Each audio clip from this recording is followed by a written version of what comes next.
तर हे बघा मित्रांनो, आज आम्ही आलतो जिंतूरला. आम्हाला काढायचे ते 2 पॅन कार्ड म्हणून आम्ही मस्तपैकी खुर्ची टाकून बसलो मोबाईल पाहत. तितक्यात गजू म्हणला आळस यार चला आपण चहा घेऊन येऊ. तर गेलो चहा घ्यायला निळकंठ हॉटेलमध्ये.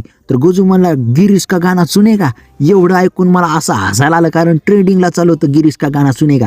ही आपली निळकंठ हॉटेल आहे आणि इथं कोणीच नव्हतं बसलेलं, म्हणून आपण मस्त बिल पे केलंय आणि निघालो थेट दुकानमध्ये. तर इथं अजून म्हणत होते 2 तास लागतील. आपलं तर काय काम झालं नव्हतं पॅन कार्डचं, तर आपण पावती घेतली आणि निघालो थेट कटिंग करण्यासाठी. तर आपला बी नाव तर असा झाला होता मित्रांनो, एकदम म्हणजे गावठी मित्रासारखं झालं कार्यक्रम. तर आपण म्हणलं आज मस्तपैकी कटिंग दाढी घालू आणि थेट निघालो बा आपण बाहेर. आणि हे आपला फायनली लुक आहे.